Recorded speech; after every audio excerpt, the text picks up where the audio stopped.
Hey everybody, Economic Energy here. I hope you're doing great. Happy Thanksgiving. I want to talk to you about Black Friday and a story out of the hedge. I'm going to share it below. We're going to talk about it right here. If you think that we are out of the woods, or you think that the economy is doing great, or perhaps most of you have a weird feeling in your gut, and please put it down in the comment section if that is you, that there's something not right. You don't exactly know what it is, and there's nothing wrong with that, but you feel that something's not right with the economy, and it seems like your job's either not safe or the future is definitely uncertain when it comes to our economy, okay? And you are not alone, all right? I dare you to stick around this channel if that is you and you feel like that, because I think you're gonna learn a lot. This story is entitled Black Friday Unlikely to Lift Dark Mood for Retail. Retail's horrible 2022 is unlikely to get any better as the all-important holiday season unofficially kicks off this week amid an unprecedented cost of living crisis on both sides of the Atlantic. Both the United States and Europe are experiencing inflation at record pace. We are seeing numbers that we haven't seen since 1980, 1981. We are seeing an energy crisis explode in Europe, and it is coming this next year in 2023 to the United States. If you think that your electricity and your natural gas costs are up high now and your propane, you haven't seen anything till the winter of 2023. And that's not just me, a guy with a brohawk, a dream, and a little bit of coffee. Good morning, by the way. That's also the government telling you exactly what they have planned for you. That is right. They actually have it planned. It says retail is one of the worst performing S&P 500 sectors year to date, down more than 30% compared with the overall benchmark decline of about 17%.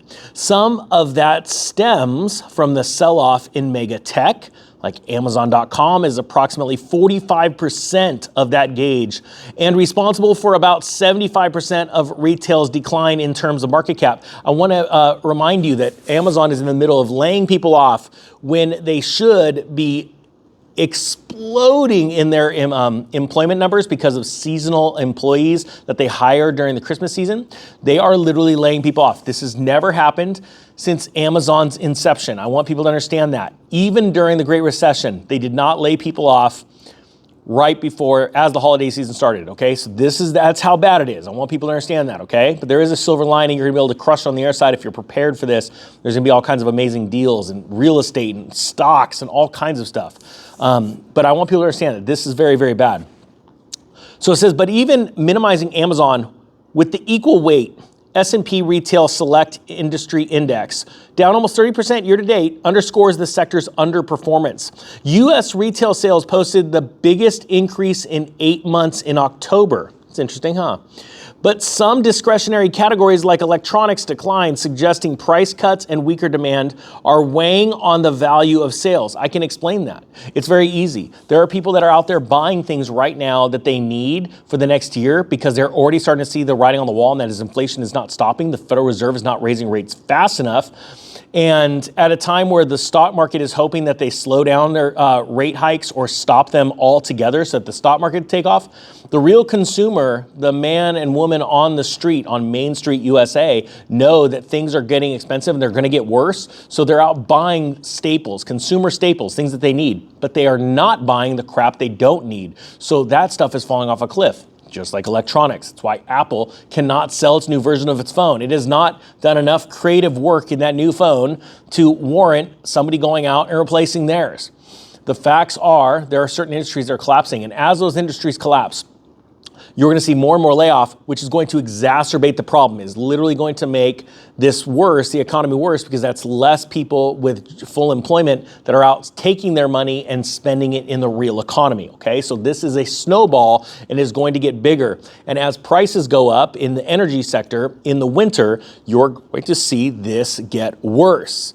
Guys, if you believe this to be true, please share this video because we're trying to wake as many human beings up around the world to get ready because the banks have this planned and they want to be able to buy back your house and rent it to you. They want to make you a renter, make you a slave. I cannot stress that enough, right? This is called return to serfdom.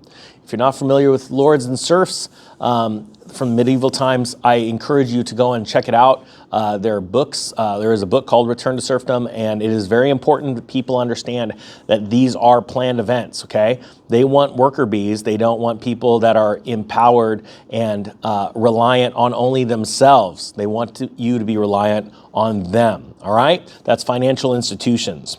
Now it says right here, retailers including Macy's, Gap, and Ross stores rallied last week on strong earnings for some measures to clear inventory with big discounts paid off. But others said sales slowed in recent weeks and gave cautious outlooks. Let me stop right there. Let me read this next line. Ross, the clothing store, said, "We continue to expect a very promotional holiday selling season." All right. The reason why is because all these companies, Home Depot, Ross, clothing companies all around, got all this excess inventory because it wasn't excess, it's because they ordered it during the pandemic and they finally got it in. It took forever and they had all this stuff. They had no place to store it, so they had huge discounts. We covered that on this channel about 3 months ago, and people came in and bought up stuff. They started flipping it and things like that, but a lot of people went out and bought stuff, and now they're tapped. And now you're starting to see the real truth come out, and that is the emperor has no clothes. And when I mean emperor, I'm talking about the retail sales industry, all right? We're seeing it in cars, we're seeing it in all kinds of industries, but we're seeing in this discretionary spending, the stuff where people don't really need it, you're seeing it fall off a cliff, okay? And so in the first quarter of 2023, we're going to see the truth come out in the retail sector earnings. And those earning calls are going to be abysmal, and that's why I'm calling for a bigger dip in the stock markets, the greater stock markets, the indices, in the first quarter of 2023, because we're going to have that, all those headlines coupled with the energy sector going up. I am going to not read this all to you guys, but I'm going to link it below. I think it's very important that people understand what's going on. This is the sign of the times, and Black Friday, which normally brings companies from the red into the black, meaning they bring them back to profitability, is not going to happen this year. And the good news is that if you're prepared for this, you know it's coming. Like, can you imagine if you knew the real estate market was going to crash in 2008, but you knew it in 2006, what would you have done? Well, that's why this channel is important, and other channels like it, because we're warning you about what's happening today, but the effects will not be felt or seen by Main Street, the average human being, for a few months, probably most likely 6 months. And then you can actually do something today to prepare. All right, guys, that being said, I thank you so much for watching. The Economic Ninja is out.